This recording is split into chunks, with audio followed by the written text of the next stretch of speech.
You are tuned in to another Rated R Studios production. I'm obviously your boy Rated R. I'm going dolo today. Shout out to my guys Rowdy Ray, EDJ, and Papa Schroeder. But I had to do this. Now, apparently we're in a time of botched lists, right? I've seen a rap list where Joe Budden was top 3 all time. Fuck out of here. It's just madness, right? It's just madness. I've seen sports lists where Drew Brees was ranked ahead of Patrick Mahomes, which we got into on episode 20 of the podcast. So, guys, go check that out. It's ridiculous, guys. First of all, Drew Brees can't throw a football more than 20 yards, it seems like. I'm gonna stop slandering Drew Brees because Drew Brees is a dope-ass quarterback, and he won me a fantasy championship in my first year or like second year of playing fantasy, so I'm going to chill. But still, we're just seeing stupid shit. I've seen an Ebro list, and there was a multitude of things he got wrong.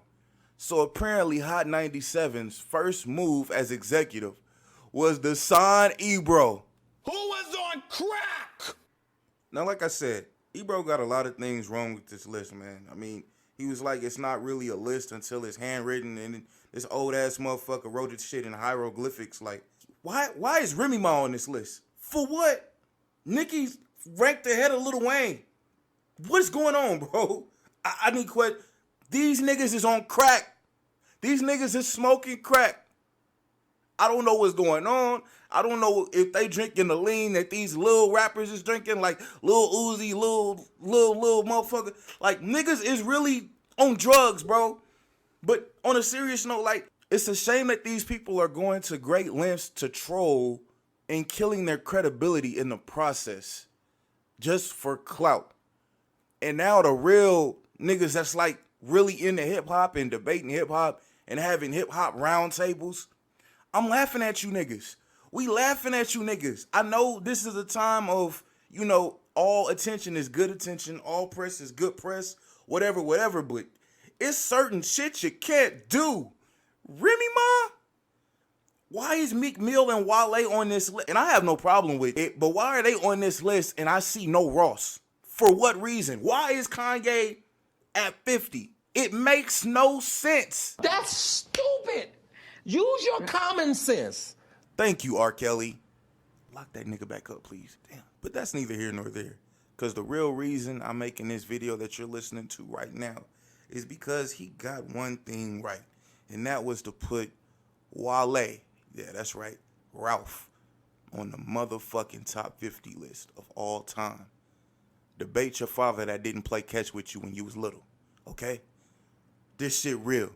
My nigga is top 50 all time. And I'm not just gonna talk and rant and say some shit that's not facts. We just gonna really talk about it. We're gonna have a conversation about this shit. Let's talk. You niggas always want to say, let's have a discussion. Let's talk. We gonna talk about this shit today. And it might hurt a lot of feelings. I'm sorry. I know, look, we only 20 episodes in with this shit, a few videos in, you know what I'm saying? And I haven't really said anything that's been challenging, you know, how people really think. But it's time to get into that. You know what I'm saying? Like, we got our feet wet with this podcast shit, and now we about to fully immerse.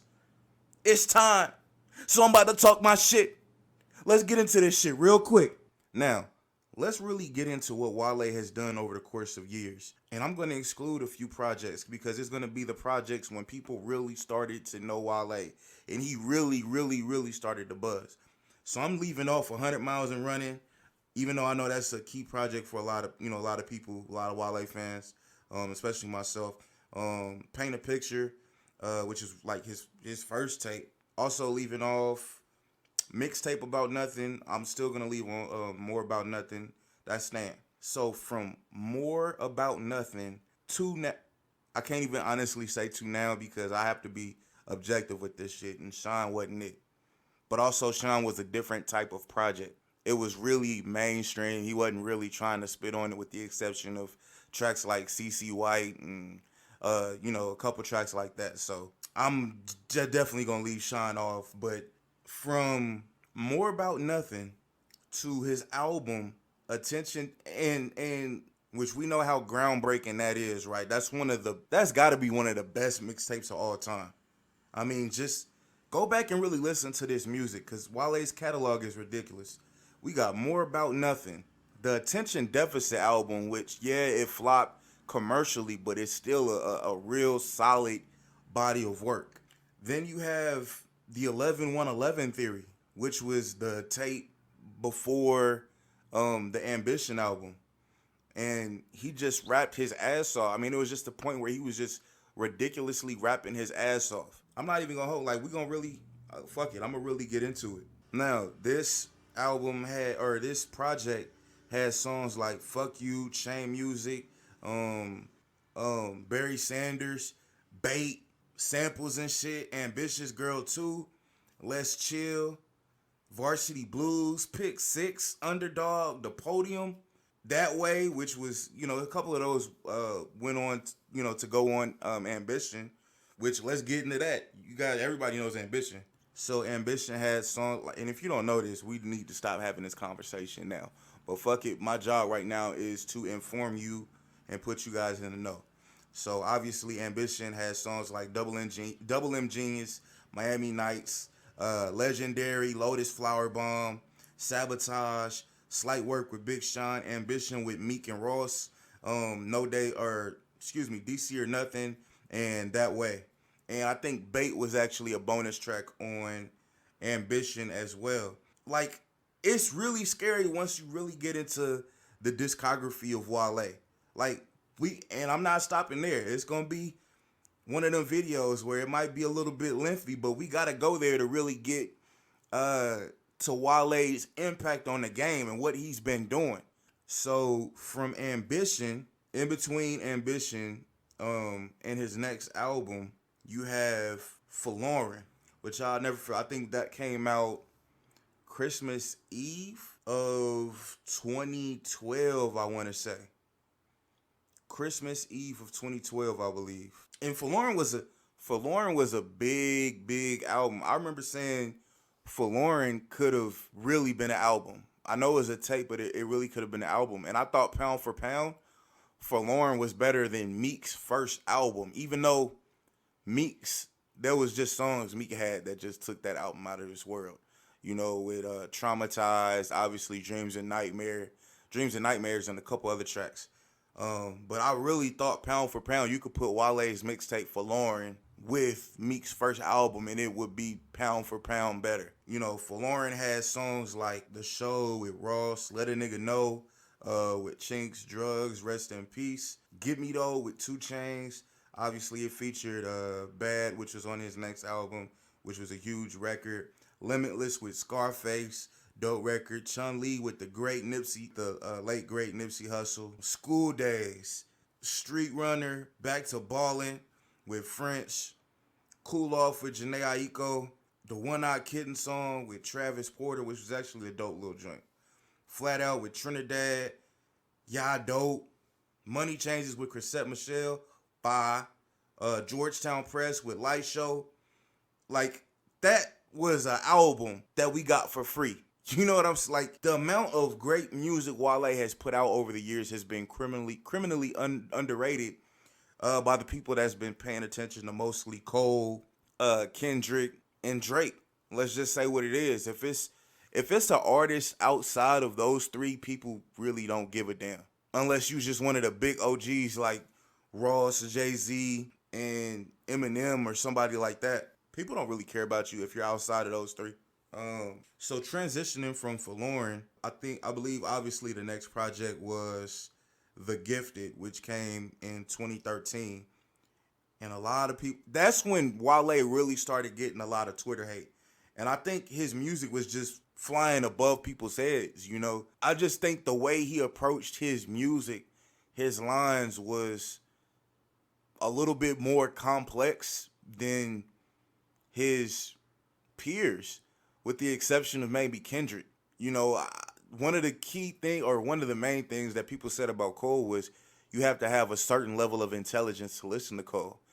And while I think Cole is an intelligent dude, I think one of the things that makes him intelligent is he doesn't overcomplicate his message, or he doesn't overcomplicate his songs, because he wants people of all walks of life to relate to his songs and be able to get it.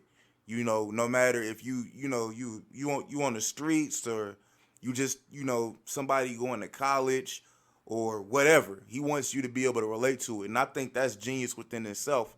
But I'm not going to sit here and act like I need a fucking degree to listen to his music. And I think Wale at times overcomplicated his approach, which, I mean, I don't think it's overcomplicated, because I think if you really listen and put the effort into it that you would Nas or somebody like that, you're going to get what he's saying.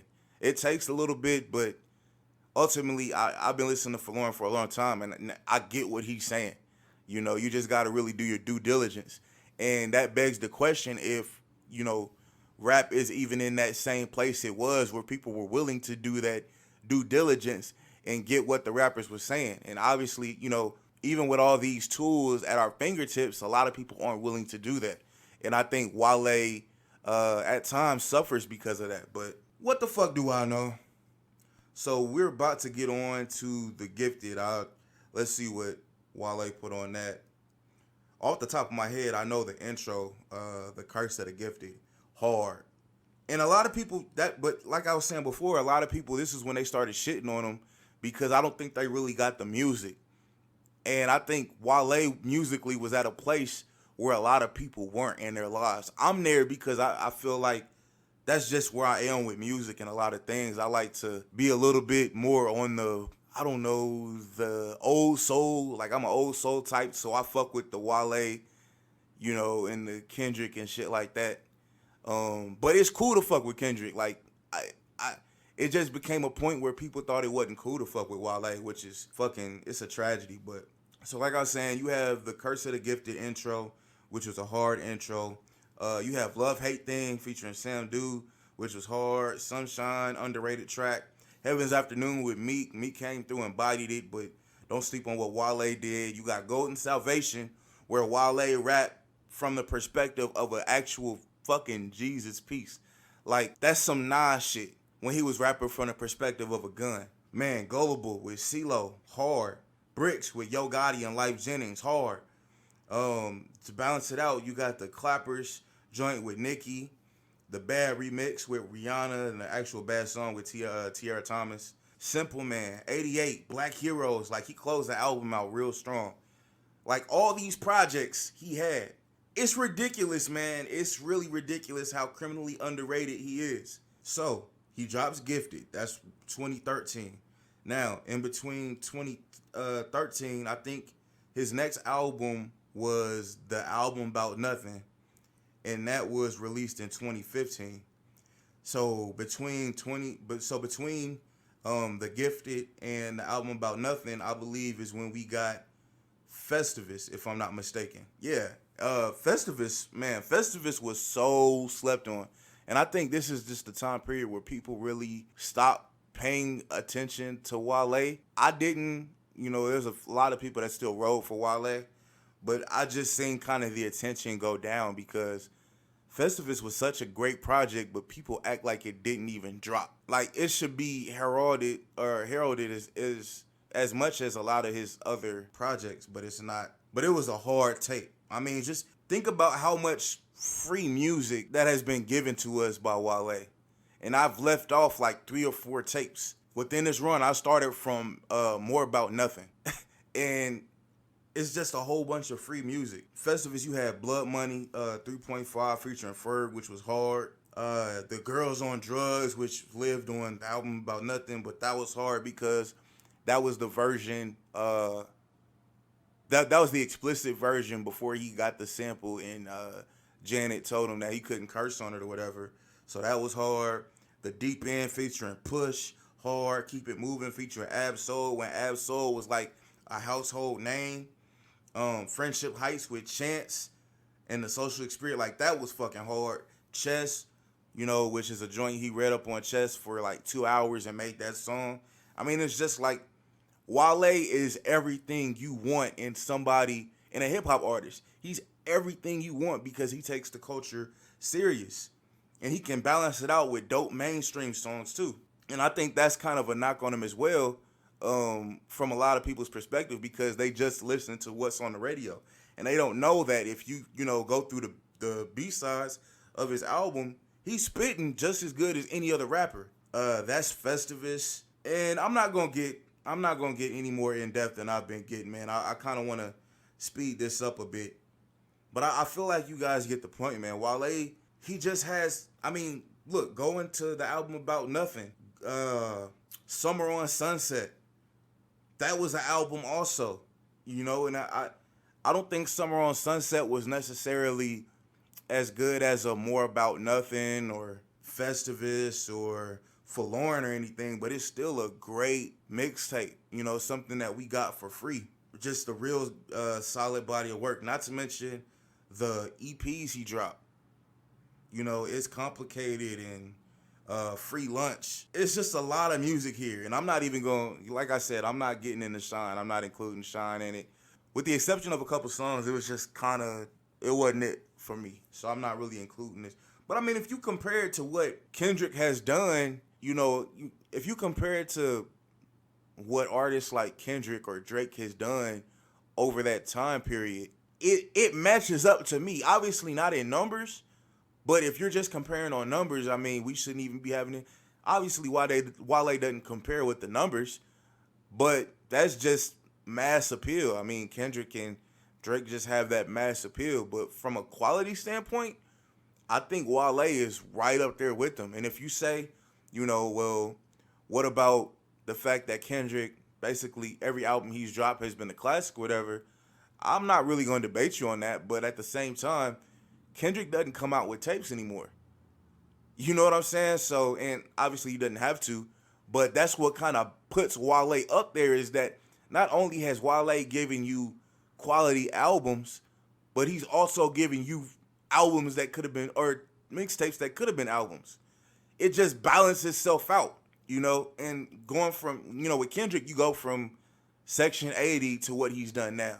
But obviously legendary career. I'm just saying Wale belongs in that conversation. Even with Drake, I believe you're going from kind of So Far Gone up into what he's done now. And Drake has dropped some dud projects. You know, obviously his fans will fuck with More Life, but I didn't think More Life was anything special. It was just a lot of tracks. I mean, I just didn't. It was cool, but it wasn't really nothing special. What a Time to Be Alive had some dope tracks, but it was pretty much a throwaway album. Like, it was, all right, cool. We got Drake and Future together. That's what that was about. And Drake has a lot of dope projects. He's giving you some dope mixtapes. I mean, I don't even think, if you're reading this, it's too late, it's really called an album. I think he was calling that like one of those for sale tapes, which you still got it for free because it's on the streaming service. But so, I mean, all in all, I just think if you really look at Wale's career, his discography, his catalog with mixtapes and albums, not only does he release a quality album every time, but he's giving you so much quality free music that could have been albums. There's no, like, how do you not put him at top 50? How is he not top 50? Let's talk about songs where Wale got on the track with some of the greats and washed them.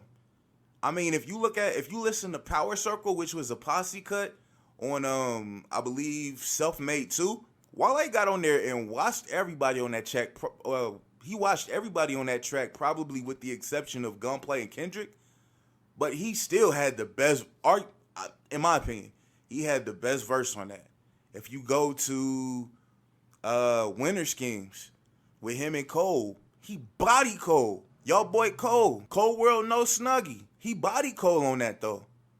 It wasn't even a comparison on that. Like, Wale has risen to the occasion, and whether it's self-inflicted or he's been blackballed and people don't want to see him win, no matter what you think or however it's worked out for him, you can't say that Wale hasn't been putting out a level of music that matches up or exceeds his peers. You can't say he hasn't put out quality music that matches up with his peers. You just can't. So Wale, I salute you. Keep doing what you do. Hopefully this 6th album isn't your last album, and you are top 50 to me, sir. So this has been a Rated R Studios production. I'm your boy Rated R. Obviously, shout out to my guys, Rowdy Ray, EDJ, and Papa Schroeder. I'm out.